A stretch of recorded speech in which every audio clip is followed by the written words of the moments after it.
Pessoal, é com grande alegria que a gente começa hoje mais um quadro da Reinvent Legal, o De Frente com o Headhunter. Esse quadro tem como ideia falar sobre mercado jurídico e compliance, sobre carreira, sobre recrutamento. E a ideia é que você possa participar ativamente desse quadro. Uma semana antes, a gente solta a enquete com 3 possíveis temas para você escolher. O tema de hoje já é espinhoso, para começar com tudo, que é sobre proposta e contraproposta. E esse programa ele é quinzenal, invertido com o nosso outro programa, que é o podcast Retalks. Assim você vai ter informação toda semana. Maurício, é com você. Não precisa pegar leve, não. Beleza, Renato, obrigadão.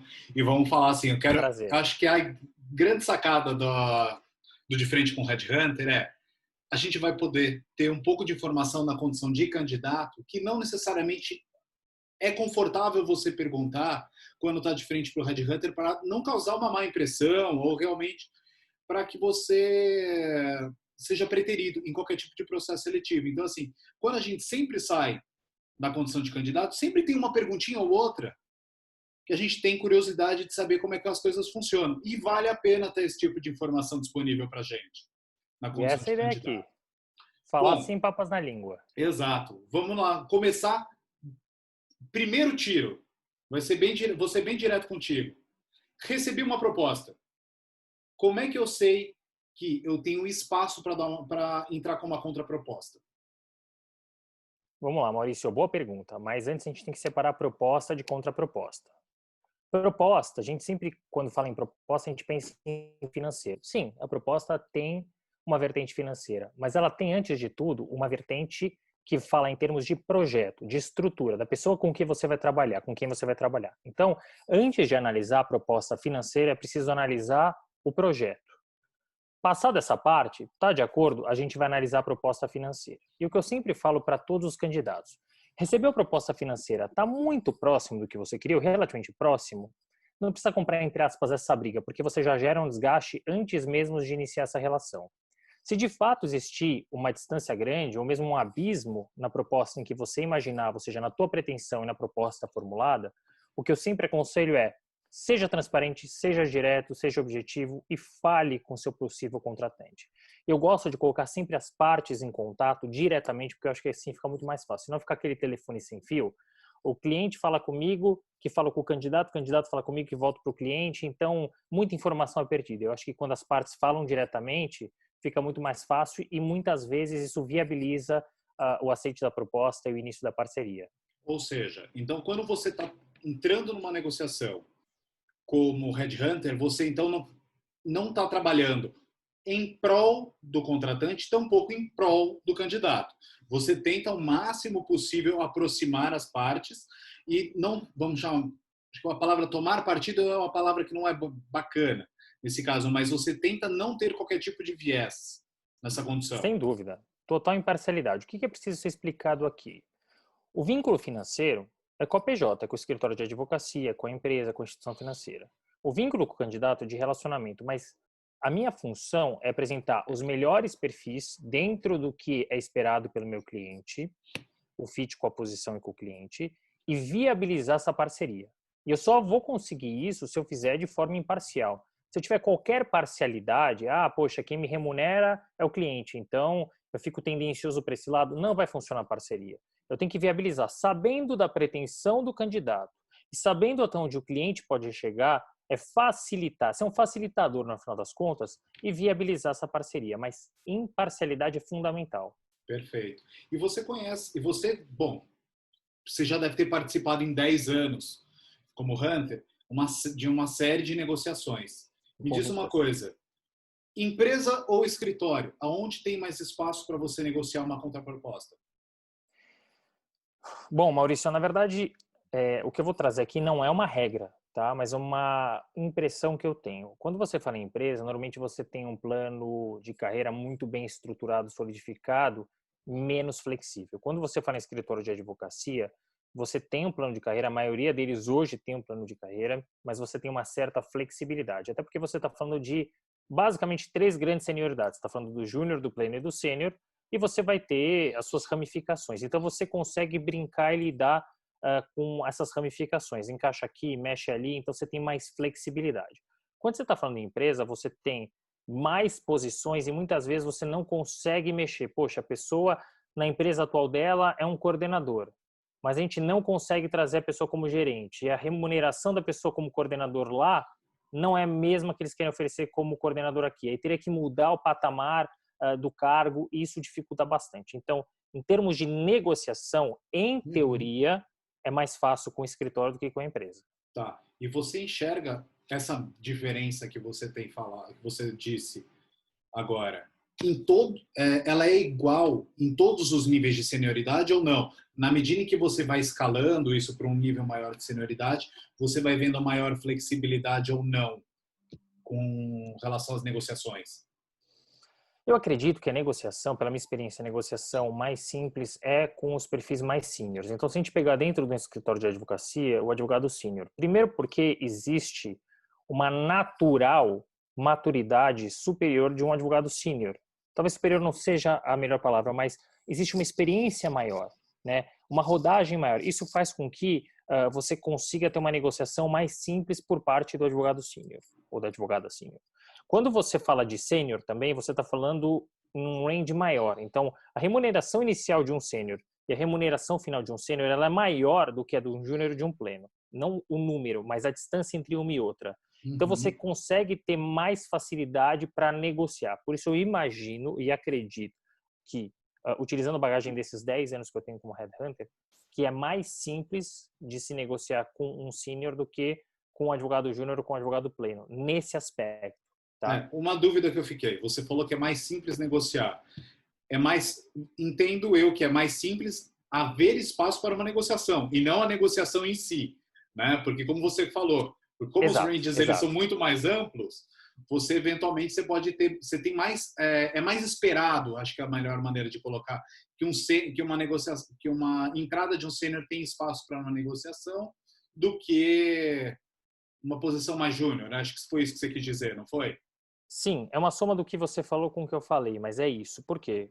Como você tem um espaço amostral maior dentro da remuneração, como existe uma maturidade, uma rodagem maior desses perfis, claro que isso torna mais difícil, porque você tem mais ferramenta para negociar, mas você tem mais margem e mais opções. Então, tudo isso junto, esse bolo todo, faz com que, em teoria, a negociação com o perfil sênior seja mais simples nesse aspecto. Você tem mais ferramentas para negociar de lado a lado. Tá. E me responde uma coisa. Negociação com relação a benefícios. O que você tem enxergado hoje? Ou até não só benefício, não vamos limitar a benefício. Formas diferenciadas de remuneração. O que você tem enxergado que é melhor aceito hoje? Ótima pergunta, ótima, Maurício, porque eu sou perguntado muito sobre isso, tá? Então, vamos separar aqui. Primeiro, vamos falar de benefícios. Depois a gente fala de remuneração variável. Quando a gente fala de benefícios, se a gente pensar em escritório de advocacia, você vai ter, em sua maioria, não todos, e às vezes sim, às vezes mais, tá? Mas você vai ter vale-refeição, estacionamento e plano de saúde. Essa é a média. Ah, tem Gym Pass, aí tem sexta-feira sai mais cedo, você tem algumas variáveis, tá? Mas essa, em geral, esses três benefícios são o que a grande maioria das estruturas tem. E de longe, o mais relevante e importante para os profissionais é o plano de saúde. Benefício é muito difícil de negociar, porque é estanque, é aquilo. Ah, poxa, você é um advogado sênior, então você tem direito de estacionamento, ou você é um advogado júnior e você tem direito a vale-refeição que o sênior não tem. Então você tem algumas variações que você não consegue mexer porque é estanque, especialmente em empresa. Em empresa você tem aqueles benefícios, Uhum. ponto.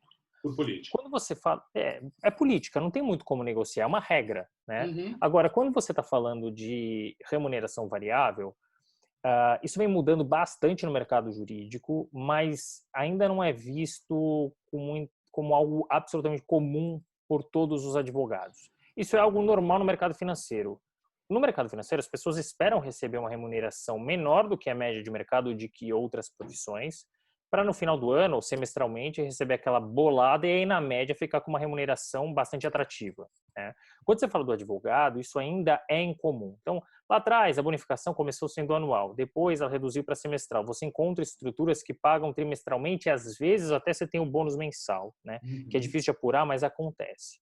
Mas é muito difícil para o advogado quando recebe uma proposta muito pautada no bônus, ficar absolutamente tranquilo em relação àquilo. Porque bônus, é variável, pode vir, pode não vir. Ah, poxa, eu ia pagar 10 salários, mas aí veio o Covid. Bom, o que vai fazer? Então vai ficar pautado no fixo. Os advogados normalmente se pautam muito no fixo, tá?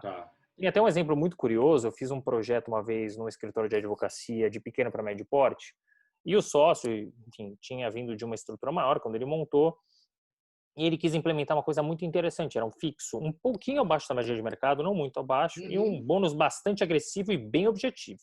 Tá? E era planilha mesmo ali, você jogava as horas e você sabia exatamente quanto você recebia de bônus.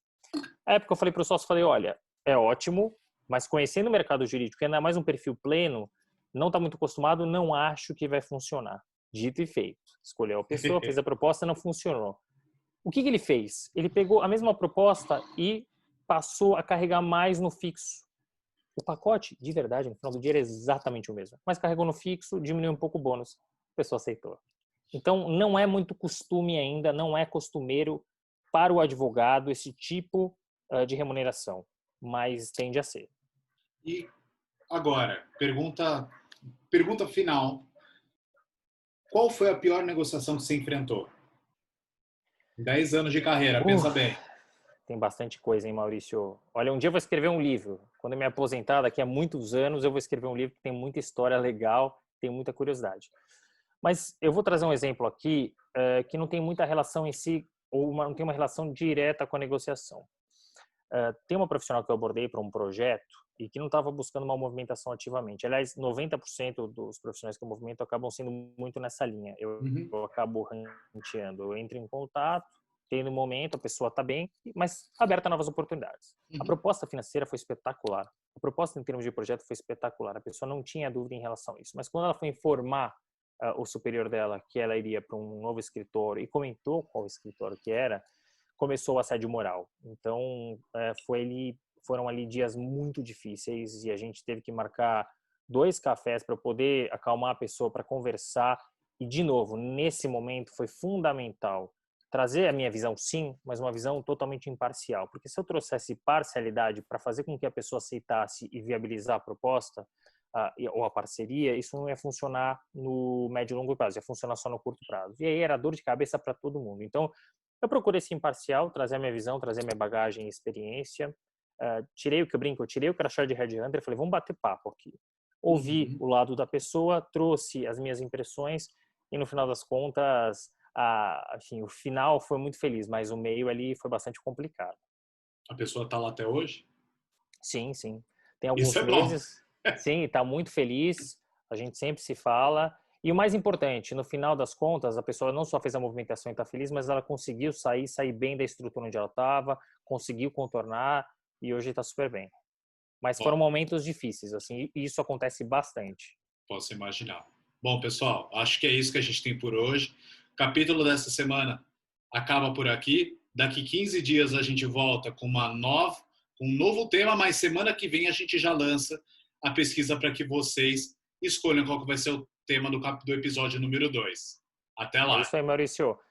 Só para fechar, já ansioso pelo novo tema, mas, gente, se vocês tiverem qualquer dúvida sobre o tema que a gente tratou hoje, fiquem à vontade para nos acessar através dos nossos canais, através do LinkedIn, através dos nossos outros e-mails, enfim. Por favor, fiquem à vontade, vai ser um prazer poder responder as perguntas.